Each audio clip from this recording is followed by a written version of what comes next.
Priatelia, ja vás vítam z autosalónu v Nitre 2024, na ktorom sme boli a mohli sme vidieť tieto dve krásne repasované Tatry 148 S1. Vy ste v minulom videu mohli vidieť repasáciu tejto za mnou modrej verzie, no a my si v tomto videu povieme niečo práve o tejto krásnej oranžovej Tatre 148 S1, ktorá sa repasovala úctyhodných 21 mesiacov, takže vychutnajte si toto video, ak sa vám páčilo, tak dajte like, zdieľajte a dúfam, že dostaneme aj takú vysokú interakciu ako pri predošlých videách, za ktoré vám veľmi pekne ďakujem. Takže určite sledujte, lajkujte Models Navigator, je to veľmi dôležité, aby sme mali odber a samozrejme mohli tieto videá pre vás točiť. No a vy si už vychutnajte Tatry 148 S1 v dvoch prevedeniach, oranžová a modrá. Pohodlne sa usaďte a pozerajte video.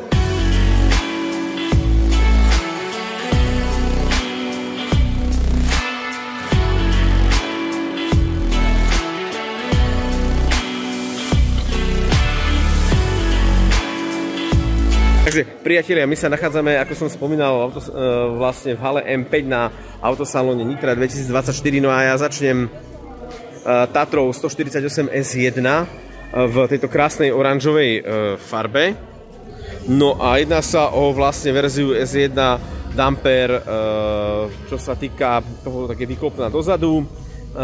Čo sa týka samotnej Tatry 148 S1, z ktorej vznikla, tak si ukážeme to na tomto krátkom technickej špecifikácii. Konkrétne sa jedná o rok výroby 1977. Celá repasácia tejto Tatry, celá repasácia trvala úctyhodných 21 mesiacov. No a počet kusov už len tak pre zaujímavosť vyrobené 20 000 kusov a vyrábal sa od roku 1970 do roku 1982. No a toto je konkrétne ročník 1977, čo je aj zhodou pre mňa veľmi blízky dátum. No a ja to takto spravím, že si pozrieme najprv Tatry zvonku, potom znútra. Čo sa týka rozdielu medzi tými dvoma Tatrami, takže vy sa pozeráte na prvú repasáciu majiteľa, konkrétne pána Stankoviča, ktorý vlastne repasoval tento konkrétne typ Tatry 148 S1 až tých 21 mesiacov. No a druhá v poradí bola Tatra 148 S1 v modrej farbe. Konkrétne táto repasácia, už ako v minulom videu sme videli, trvala nejakých 15 mesiacov a tu je rok výroby 1972. Takže ročníkovo táto Tatra je staršia, ale v repasácii novšia. Takže toto video ste videli, určite si dajte teraz odklik na naše video, ktoré sme z tejto Tatry robili. Keď ste ho nevideli, tak odporúčam, bol tam aj rozhovor priamo s majiteľmi. No a my sa pozrieme vlastne teraz konkrétne na túto Tatru 148 S1 v tej oranžovej farbe a pozrieme si ju najprv zvonku. Vidíte, že sú zachovalé detaily, čo sa týka vlastne jednotlivých častí. Je to fakt úplne skvost. Takto sa tú repasáciu do úplného fakt úžasu pre mňa. No a tie detaily, hlavne mňa osobne zaujala korba, ktorá je pôvodná. Na tej modrej bola vlastne vyrobená úplne od znova.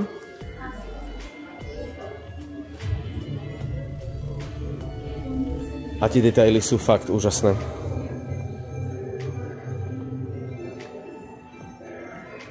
Takže to je korba, pohľad z tejto strany. No a poďme na zadné priečelie. Takisto zadné svetlo, hmlové svetlo. Úplne takisto aj tie zástierky, pôvodná farba, pôvodné vlastne to celá tá konštrukcia, tak aby vlastne tie diely, ktoré sa tam dávali, boli identické a bola tá repasácia verná. No a z tohto pohľadu my tu máme napríklad už otvorené tie dvere závozníka, ale tie zatvoríme a pozrieme si Tatru, vlastne začneme od z vodičovej strany.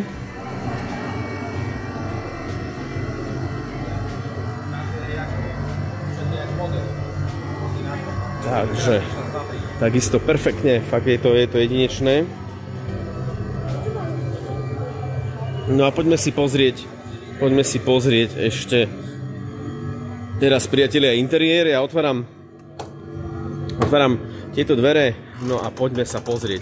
Hneď na prvý pohľad, čo ma zaujalo, je to, že je to úplne originálne. Je tu aj dokonca popolník, ktorý je čistúčky, novúčky, je fakt veľmi pekný.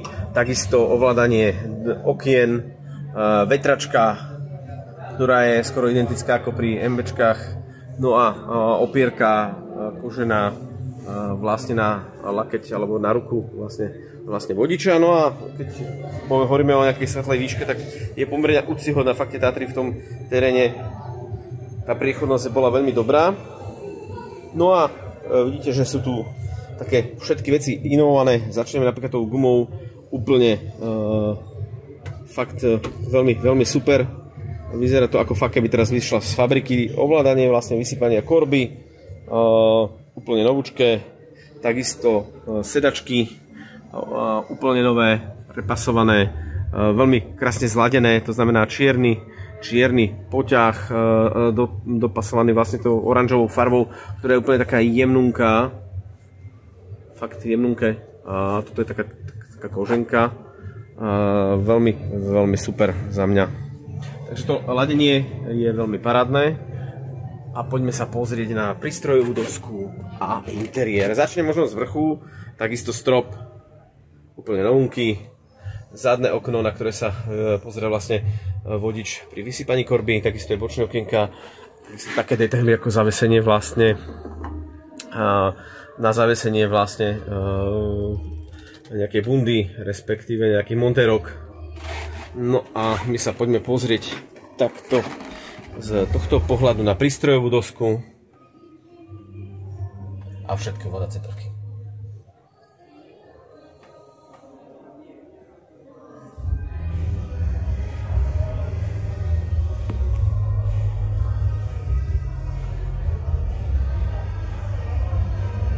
Čo sa týka prístrojovej dosky, tak tá je podklad strieborno šedý.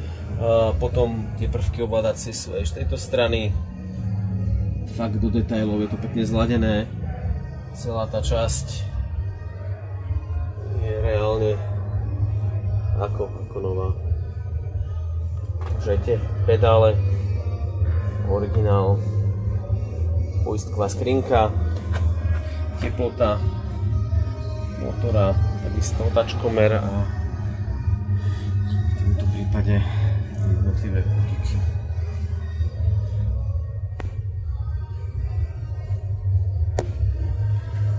Takže, to máme túto časť zo strany vodiča. My si prejdeme na druhú stranu. Zatvoríme. Ešte si urobíme zábery z tejto strany.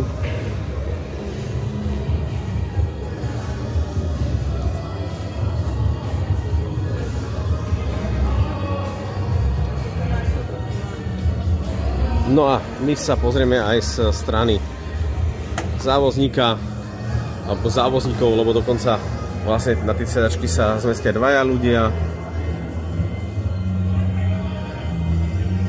Takže z tejto strany je tu to isté ako z predošlej, s tým, že tu už nie sú žiadne ovládacie prvky, ale rovnako nesmie chýbať aj popolník, ktorý je z tejto strany. No a ovládanie okien, takisto mádlo na držanie. Ja sa aj predĺžím pri výstupe, no a už som v kabine. Čo sa týka z pohľadu vlastne toho závozníka, tak je tu nádobka na odstrkovač, kapalinu odstrkovačov. No a z tohto pohľadu si môžem takto pozrieť. Aj napríklad v pozadí našu už známu Tatru 148 S1 v modrej farbe, ako som spomínal, v poradí druhá repasovaná. Takže toto je Tatra 148 S1, prvá repasácia majiteľa, ktorá trvala tých 21 mesiacov. My si to ešte natočíme z vonkajšej strany.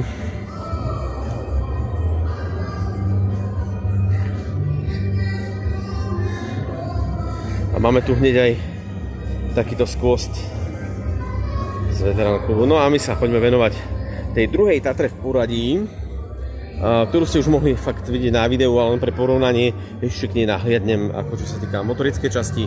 Čiže motor mali sme aj naštartovaný, takže to ste mohli vidieť vo videu. No a fakt Tatra 148 S1 v tej oranžovej farbe vyzerá veľmi dokonalo.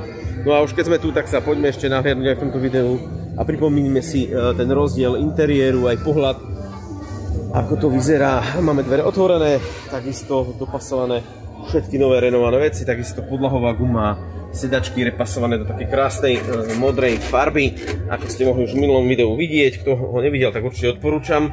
No a takto z tejto strany si môžeme pozrieť zasa našu oranžovú Tatru 140 S1. A takto sme ju mohli vydávať, keď sa stretli niekde na pracovisku. Čo poviete, priatelia, dokonale. Takýto kúsok by som chcel mať aj na svojej zbierke. Fakt, to určite stojí veľa peňazí a hlavne aj úsilia, kumštu. Takže tu vidíte, tu sú pre zmenu takéto biele, alebo slonovina, dokonca aj tu na ďalší tretí.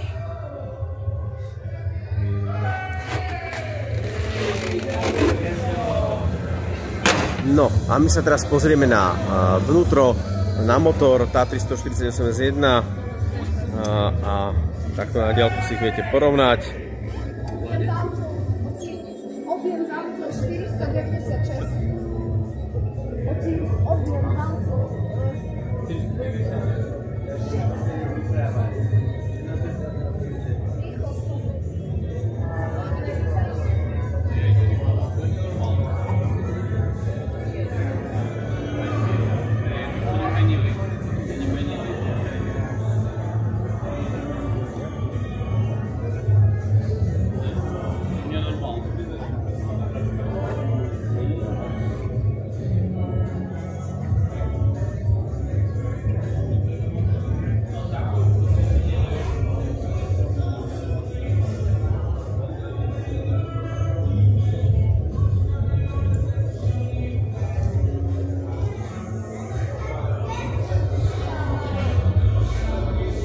Priatelia, takže dneska ste mohli exkluzívne vidieť dvoje Tatry T148 S1 v oranžovej farbe a v modrej farbe.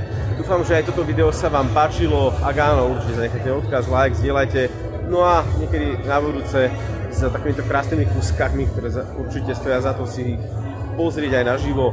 Tatra 148 S1.